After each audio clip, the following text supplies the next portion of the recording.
Hello everyone, this is World Conspiracy Daily, WC Daily.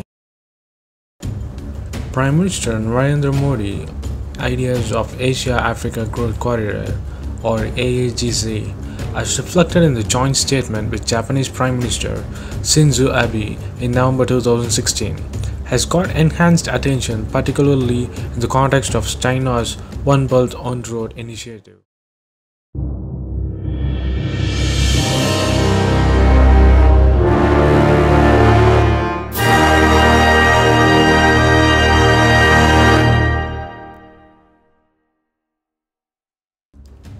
But discussion seems to be missing out on two other similar efforts. One is in the form of German Chancellor Angela Merkel's new proposal of Marshall Plan for Africa, evolved with Germany's G20 presidency this year.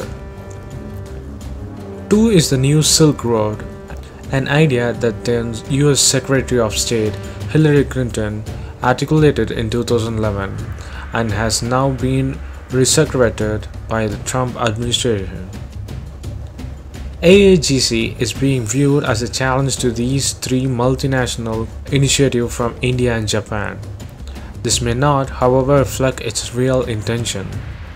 Obor or BNR, and now the Belt and Road Initiative, is a highly ambitious project-led, infrastructure-focused initiative. It keeps Beijing and other parts of China a source of origin. Mr. Modi's speech at the Broad Meeting of African Development Bank in May 2017 at Ahmedabad clearly emphasized on cooperation. It is focused on Asia and Africa and does not bring Japan or India as a central point. It is very much reflects a new foreign policy plank of with everyone for everyone's progress. Peter Thompson, UN General Assembly, suggested early this year that financing sustainable development goals of nations will require an annual investment of around $6 trillion or $90 trillion over 15 years.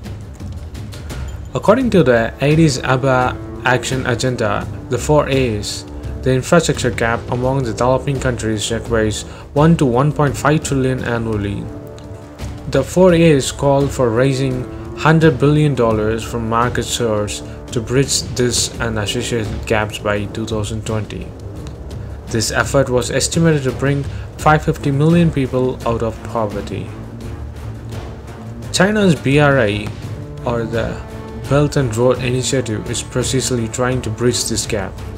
Though India has issues related to sovereignty, there is little doubt that China has made an open offer and is undertaking pre-funded projects for bettering infrastructures across several countries. President Xi Jinping, while proposing the idea of Obor in 2013, came up with a large infrastructure plan. Along 6 economic corridors, several infrastructure building projects would be undertaken. They would help in consolidations of trade and investment flows and in development projects. The areas identified are the policy coordinations, effective connectivity, unhindered trade, and finally financial integration. But the big questions of Indian sovereignty concern cannot be ignored. Germany's Marshall Plan for Africa is close to Modi's idea. It talks of an Africa that is proposes and at peace, with development opportunities for one and all.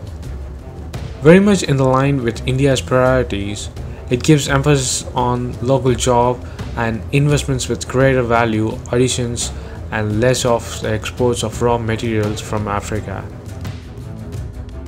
Plan also presses for the corruption-free administration with the right political environment. However, there is also an effort to scale down the importance of official development assistance or the ODA. The trouble with this plan is the political uncertainty associated with it. One is unsure whether in the forthcoming German election in September, the strategy would get endorsed if the current incumbent fails to return to the power.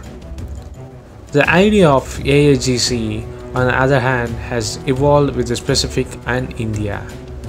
If quality infrastructures with less carbon footprint is an expertise Japan brings to the table, India has rich experience with the Indian Technical and Economic Cooperation or the ITEC program that has been launched in 1964.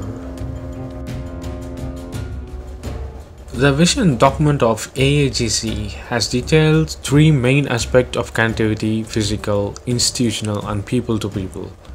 It also refers to the link up of the economic of Asia and Africa through development of supporting infrastructures like port, airport, industrial park, telecommunication, IT, and also the capabilities for planning and execution of projects, trade facilitations, human resources, and development of technology improvements.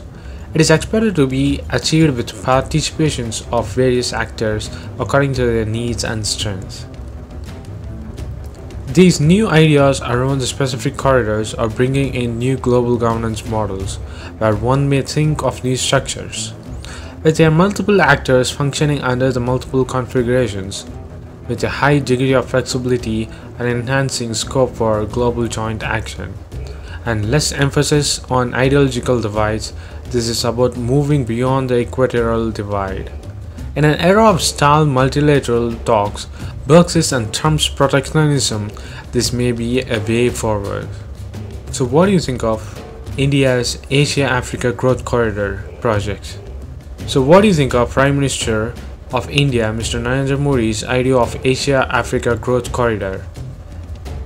It'll be a success one, or it is just a publicity stunt opposite to B&R, the One Belt One Road or the Belt and Road initiative by China, which is the new Silk Road of modern days. And thanks for watching our short mini documentary. Post your comments below, and if you like this video, please give us a thumbs up and follow us on social networks and subscribe to our channel. And thanks for watching. This is WC Daily. Think big, think different. Bye.